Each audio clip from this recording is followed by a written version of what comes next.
The best wood for both interior and exterior wood projects is not what you think. Most people assume that interior and exterior woods are two different worlds, but they're wrong. There's one species at your local hardwood dealer and in our kiln-dried warehouse that bridges that gap perfectly. And you probably walked past it 100 times. Now I know you're asking yourself, what type of wood is it?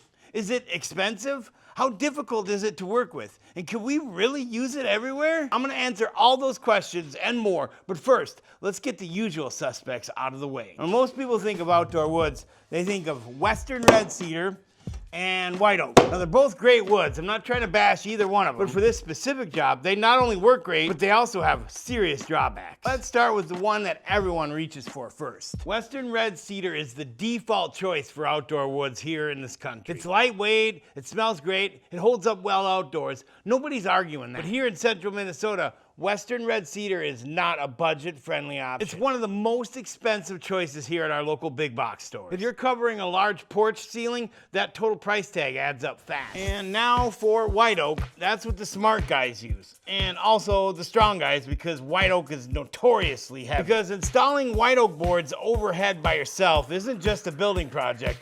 It's how you end up with a chiropractor on speed dial. Good news is got good rot resistance though. It's what I recommend to all my customers whenever it comes to outdoor wood projects. But it might be too heavy for covered porches like you've seen in the thumbnail for this video. In a few minutes, I'm gonna show you a simple test that we're gonna do that'll show you why white oak is not the best wood for this job. And the answer is hiding in a wood category that most people only think about for kitchens and saunas. Now here's where the search gets interesting. We're moving away from the usual go-to species that most people know and love. Now we're here in our whitewood section that's notoriously hard to film in.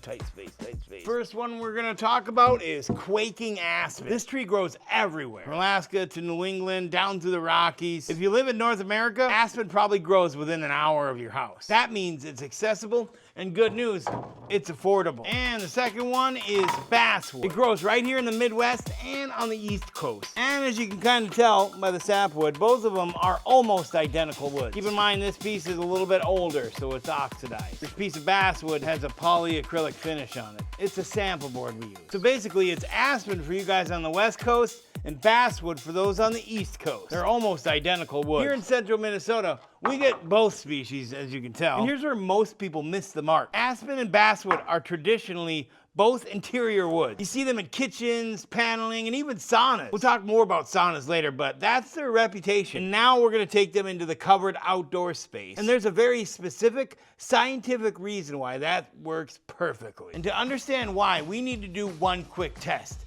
And to be honest, this test really opened my eyes into understanding how different woods handle moisture and humidity. So here's the dye test. I'm gonna put a drop of colored liquid on each one of these boards, and what happens next will explain everything. You see that? The water droplets on the oak just sit there. That's because the white oak has something called tyloses. They're like tiny little blockades or balloon-like structures that block off the pores of the oak so that no moisture can get inside. We've talked about it before. If you watch some of our other videos, you know what I'm talking about. That's what makes white oak so rot resistant when sitting in wet soil or anywhere where there's any high amounts of moisture. This makes it great for a fence post. That same quality makes it unforgiving in the situation that I'm about to explain. Now check this out. Let's go over to the aspen. The aspen drinks it right in. It breathes. It's porous. And for a covered porch ceiling that's off the ground and protected from the rain, that ability to breathe is exactly what you want. Kyle from the future here. I noticed something while I was reviewing the video that our diligent editor, Little John, just sent me. In the time lapse when we were doing the test, didn't really show the aspen drinking the water as clearly as I wanted it to. I mean, in real life, the aspen drank the water faster than the white oak, but I just wanted to point out down here that the aspen has completely drank the water and there's still droplets of water left on the white oak side. I apologize for not taking the time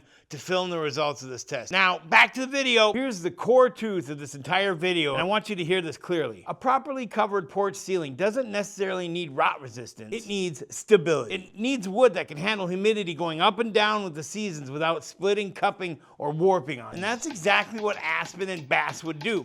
But before you go run out and buy a truckload of aspen, I need to give you some honest warnings about these species. Here's the part of the video where I hope to earn your trust. These woods are not cedar, and you cannot treat them like cedar. There are two hard rules that if you break either one, your project is gonna fail. Probably within a couple of seasons. Rule number 1, ground contact. 0, none. These woods have no rot resistance whatsoever. If an aspen board touches soil, sits in pooled water, or gets soaked by direct rain repeatedly, it will rot, and it's gonna rot fast. This is a covered porch ceiling application, guys. Off the ground, under a roof, away from standing water. With good air ventilation. Don't break that rule. That's why these species are best in dry climates.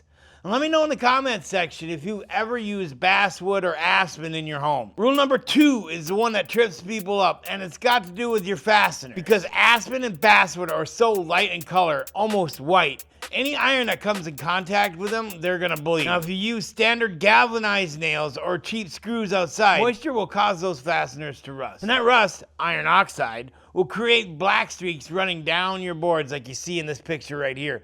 People call them weeping streaks. They look terrible and they don't wash off. The fix is simple. You must use stainless steel fasteners like these ones right here. Specifically 304 or 316 grade stainless. That's it. No shortcuts here, folks. Now, we put 2 links on your screen right now. The first one right here is for what most pros recommend. The 304 grade is designed for that kind of application I was just talking about. Click this link. Now the second link right here is for a UV resistant clear sealer. Now that sealer is what keeps your wood from yellowing or graying over time. That locks in the bright white look for years. Grab both of those before you start this project. You'll thank yourself later, brother. And remember, we get a small commission off the purchases you make using one of our links, and this happens at no extra cost to you. All right, we got the important stuff out of the way. Let's talk about why these woods are actually the perfect match for one of the most demanding elements there is, humidity. Now, you remember that dye test we did earlier where the aspen just drank that liquid right in? The porosity is exactly why these woods have been the #1 choice for saunas for generations. Think about what a sauna does to wood.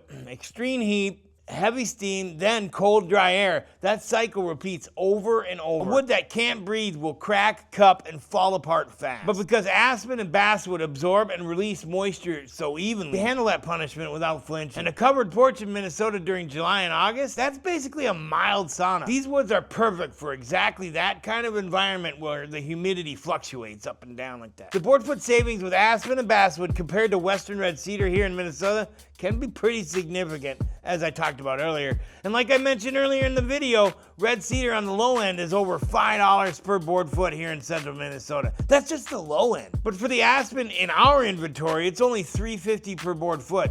And that's for the higher end paint grade stuff. So we're talking about a big price difference when you're covering a large ceiling or putting walls in a sauna.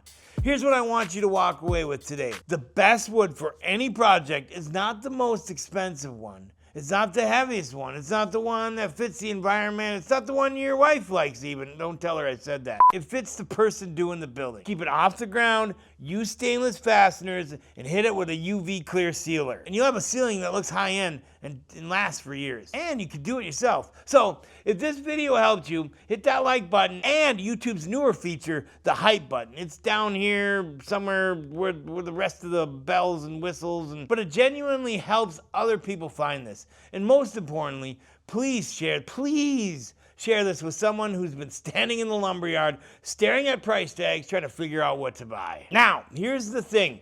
We just proved that aspen and basswood have 0 rot resistance on their own, which means if you want to use these woods or really any wood in a tougher environment, you're most likely going to want to use a wood preservative. There's a few wood preservation methods that only your grandpa knew about, and some methods that'll put hair on your chest. So we take Grandpa Earl's formula and look at a few other options to preserve wood in this video right here. We'll see you there, brother. And sister. Almost done. Whoa, whoa. Hey, take me down to the river. Take me down to the river. Baptize me in the river. I don't know, I'm just making up Southern.